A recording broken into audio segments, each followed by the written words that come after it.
শুভ সকাল বন্ধুরা। আজ জামাই ষষ্ঠীর দিন। সব জামাইদের সবার দিনটা ভালো কাটুক, কিন্তু আমাদের দিনটা খুব খারাপভাবে শুরু হলো। কেন খারাপভাবে শুরু হলো সেগুলো তোমাদের বিস্তারিত দেখাচ্ছি। সেগুলো মানে আমাদের ফ্রিজটা আর ওয়াশিং মেশিনটা দুটোই একদিনেই খারাপ। ফ্যান আমার বড় হাই স্পিড ফ্যান ছিল, সেটাও খারাপ হয়ে গেছিলো। ফ্যানটা আমি ঠিক করে নিয়েছি নিজেই, কিন্তু ফ্রিজটাতে প্রচুর মাল ছিল জামাই ষষ্ঠী উপলক্ষে কেনা, সব নষ্ট হয়ে গেছে, সব পচে গেছে। ওয়াশিং মেশিনে যে দিকটা ড্রাই হয় সেদিকটাও খারাপ হয়ে গেছে। কি বলবো, দিনটা এত খারাপভাবে শুরু হলো। তারপরে টেকনিশিয়ানকে ডাকলাম। টেকনিশিয়ান এসে ফ্রিজটাকে দেখলো, দেখে মোটামুটি বললো সামনে অনেক কাজ আছে। ওয়াশিং মেশিনটাও দেখলো, বললো অনেক কাজ আছে, অনেক টাকার ব্যাপার।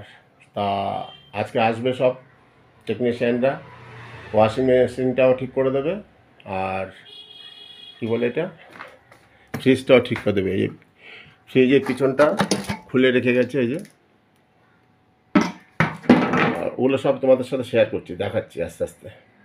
এই যে ফ্রিজটা দেখো, ফ্রিজের পিছনের বোর্ডটা খুলেছে, বলছে বোর্ডটা খারাপ আছে, ফ্যানটাও মানে খারাপ আছে, সব মাল পচে নষ্ট হয়ে গেছে, সব কিছু খুলে রেখে গেছে, কিছু নেই, সব খোলা, মালপত্র পুরো ফাঁকা, আয়রন অফ করে দিয়েছে। এটা এখন আজকে আসবে একটু ঠিক করতে, যে জিনিসপত্রগুলো সব খুলে রেখে গেছে। আর ভিতরে যা ছিল জামাই ষষ্ঠী উপলক্ষে কেনা, সব মোটামুটি নষ্ট। তা এই ফ্রিজটাকে আজকে ঠিক করবে, সাথে হচ্ছে তোমার ওয়াশিং মেশিনটাও ঠিক হবে, সেইগুলোই তোমাদের সাথে শেয়ার করব।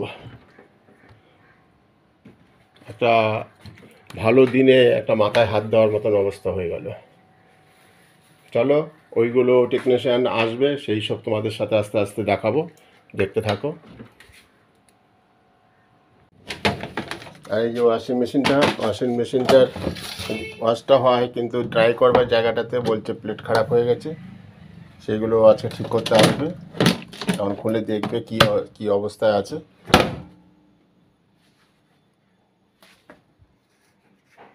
আর এই হাই স্পিড ফ্যানটা, এটাও মোটামুটি খারাপ হয়ে গেছিলো, এটা আমি তার ফার জুড়ে সব ঠিক করে নিয়েছি, এটা চলছে।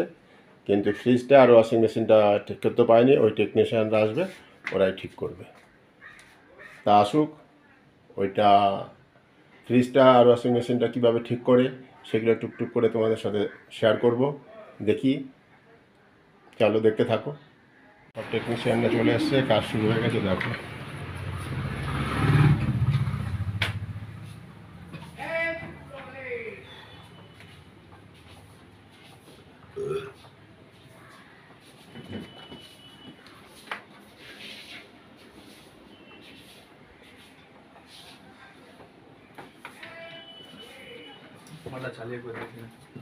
লাইন দে, ভিতরে আছে, মুই সুইচ আছে ভিতরে। চলে যাচ্ছে ঢুকো, ওই তো ঢুকে যেতে হবে। দেখো, ফ্রিজের বোর্ডটা খারাপ হয়ে গেছিলো, এটা ঠিক করে লাগিয়ে দিয়ে গেছে। বোর্ডটা এখনো সেট করা হয়নি, যেটা রয়েছে কভারটা, পুরো বোর্ডটা ঠিক হয়ে গেছে। ওই ওখানে সুইচ দিয়ে চালিয়ে দেখলো, ঠিক আছে। আর সার্কিটটা খারাপ আছে, সার্কিটটা টেকনিশিয়ান আনতে গেল, ওই সার্কিটটা লাগাবার পরে এটা চলবে। কিন্তু প্রতি 2 বছর 3 বছর বাদে বাদেই এরকম প্রবলেম করছে।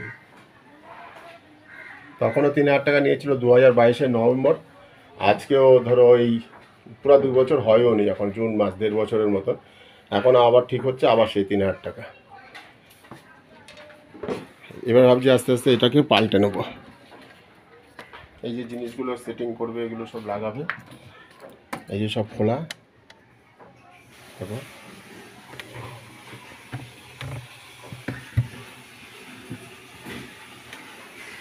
যা হোক, এই যে গরমে যত টাকার মাল নষ্ট হলো, এই যে বাটার ফাটার সব পচে গেছে। বাটারটা তো ঠিক আছে, অন্য সব পচে নষ্ট হয়ে গেছিলো, সেগুলো সব ফেলে দিয়ে এসেছি। এখন আসুক, ও ভাই পার্টসটা কিনতে গেছে, কালকে জামাই ষষ্ঠী ছিল বলে সব দোকান ফোকান বন্ধ ছিল, পায়নি। এখন এনে ফ্রিজটা আপাতত ঠিক করে দিয়ে যাবে। তাও আবার ওয়াশিং মেশিনটা বললো আজকে কাজের খুব চাপ, কোথায় কোথায় ফ্রিজ খারাপ, এসি খারাপ হয়ে গেছে, সেগুলো ঠিক করতে যাবে। আমি বললাম ঠিক আছে ভাই, তুই আজকে ফ্রিজটাই ঠিক করে দিয়ে যা, কোনো জিনিসপত্র রাখা যাচ্ছে না, কালকে না হয় এসে আমার ওয়াশিং মেশিন ঠিক করে দিস। বললো ঠিক আছে, চলো দেখতে থাকো, ও আসুক, আসলে এটাকে কভার করবে আর ফ্রিজটাকে চালু করবে। তো ফ্রেন্ডস, তোমরা তোমাদের দাদাভাই থেকে শুনলে যে কি কি হয়েছে, কি কি নষ্ট হয়েছে। এত মন টন খারাপ ছিল যে আমি আর তোমাদের সামনে আসিনি। জামাই ষষ্ঠীতে আমার মা এসেছিল, মানে জামাইকে রান্না বান্না করে দেবে ষষ্ঠী উপলক্ষে। তো মা ছিল, 9 তারিখে এসেছিল মা। তো সব বাজার টাজার করা হয়েছে আগের দিন, যেরকম সব বাড়িতেই হয়।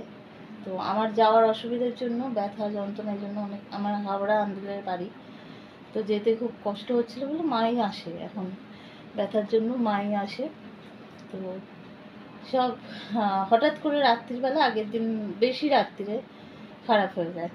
তো সব মালপত্র নষ্ট হয়ে যায়, কারণ অতিরিক্ত গরমে সব কিছু নষ্ট হয়ে যায়। তো খবর দেওয়া হয়, সেদিনে তো আর লোক পায়নি, আজকে ঠিক হচ্ছে সব। আর তিন্নির আজকে পরীক্ষা শেষ হবে, চলে গেছে পরীক্ষা দিতে। তো রান্না বান্না জাস্ট আমি আর তোমার দাদার জন্য অল্প করে করছি, কারণ যে বাড়তিগুলো থাকতে হবে তো ফ্রিজে রাখবে। সেই ছোটো বয়সে দেখেছি মারা জলে দিয়ে রাখতো, জলের ওপরে বসিয়ে বাটি, সেইভাবে রেখেছিলাম। আর জামাই ষষ্ঠীর দিন রেস্টুরেন্ট থেকে খাবার এনে খাওয়া হয়েছিল, কারণ যেটুকুই রাখবো সে থাকবে, কিছু না কিছু থাকবে, রাখার অসুবিধে বলে আমি আর রান্না করিনি। আর মন ভীষণ খারাপ ছিল, সব কিছু একসাথে, ঘরের জিনিস একটা কিছু নষ্ট হলেই সবার মন খারাপ হয়, আর 3টে জিনিস আমার একসাথে নষ্ট হয়ে গেছে, মন তো খারাপ হবেই। জানি না কেমন এরম হলো, হয় বাজে সময় আসছে নাকি বাজে সময় গেল, জানি না।